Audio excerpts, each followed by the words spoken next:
अस्सलामुअलैकुम वरहमतुल्लाहि वबरकातुहू। वालेकुम अस्सलाम वरहमतुल्लाहि वबरकातुहू। मैं पिछले 16 साल से शुगर का मरीज़ हूँ, तो उस बारे में मेरी एक दो सवाल हैं। गुजारिश है आपसे कि शुगर के हवाले से ये बताइए क्या इंसुलिन बेस्ट है या कि जो गोलियाँ हैं। और दूसरा एक मेरा और सवाल है कि शुगर एक तो मीठा खाने से होती है, इसके अलावा इसकी मेन वजह जो आजकल है ये टेंशन भी बहुत बड़ी वजह है, तो आया टेंशन को दूर करने का भी कोई तरीका अता फरमाएं। दवाई तो कोई भी बेहतर नहीं है। दवा के ज़रिए शिफा जो मिलती भी है ना, तो इसको साहिब क़ुतुल क़ुलूब हज़रत सैयदना अबू तालिबुल मक्की अलैहि रहमतुल्लाह अल कबीर ने लिखा है कि दवा से बदन का दुरुस्त होना गोया ऐसा है कि नया कपड़ा था, उसको अब धो के चमका दिया, धो कर नया मेला हो गया तो अब धो लिया।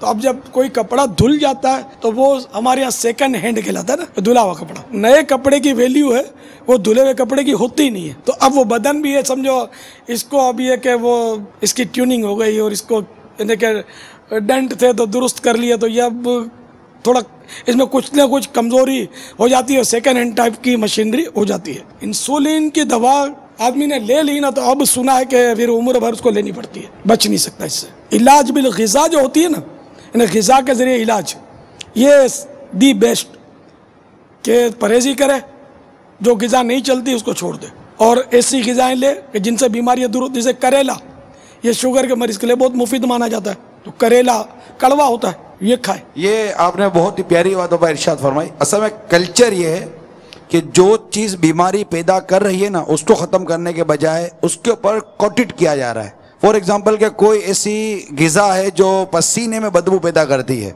ऐसे कई फूड्स हैं जो पसीने में बदबू पैदा करते हैं। तो अब हुआ क्या कि कॉस्मेटिक्स बनाई गई और बॉडी स्प्रे और पाउडर इस तरह की चीज़ें बनाई गई जो कि जिस्म के अंदर आने वाली बदबू को दबाते। लेकिन वो ग़िज़ा जो जिस्म के अंदर जाकर पसीने को बदबूदार करती है, वो ऑलरेडी अंदर जा ही रही है। उसको रोकने के लिए ना कोई सूरत, ना उसको रोकने के लिए कोई तदबीर, ना उसके लिए कोई कोशिश कर रहा है, ना उसको कबूल करने के लिए कोई तैयार है। और अब उसके नतीजे में दी गई ये कॉस्मेटिक्स आइटम के आप ऊपर स्प्रे कर लो ताकि आपके पसीने की बदबू जो है ना वो मतलब लोगों को ना आए, और ऊपर आहिस्ता आहिस्ता वो कर दी जाए। तो क्या ही बेहतर हो कि हम वो ग़िज़ा ही खाने पर ब्रेक लगाएं जो अंदर से ये अमराज और बीमारियां पैदा करें, ना कि हम वो बीमारियां पैदा करने वाली चीज़ें भी इस्तेमाल करते रहे, फिर क्या मेडिसिन भी लेते रहें और ये कॉस्मेटिक्स को भी यूज़ करते रहें। तो मैं समझता हूँ कि शायद अंदर से भी नुकसान होगा, बाहर से भी नुकसान होगा।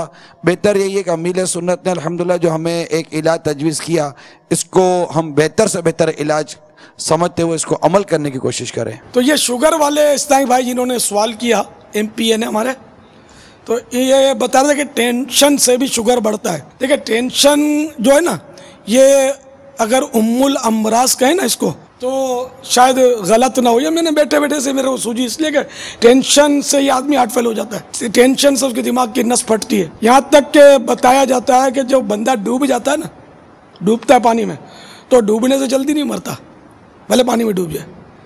ये एकदम इसको टेंशन लग जाता है, घबरा जाता है कि अब मैं गया, और ये गया तो उसकी ये शरियान इसको बोलते हैं, ये ब्रेन हेमरेज जिसको बोलते हैं ना, उसको ब्रेन हेमरेज हो जाता है। ये जब समुंदर में जब ये डूबता है तो इसलिए ये जल्दी जल्दी मर जाता है। तो टेंशन ऐसी चीज़ है, टेंशन से ब्लड प्रेशर हाई हो जाएगा और हार्ट ट्रबल भी हो जाती है टेंशन से। इसी तरह शुगर भी टेंशन से हाई होती है।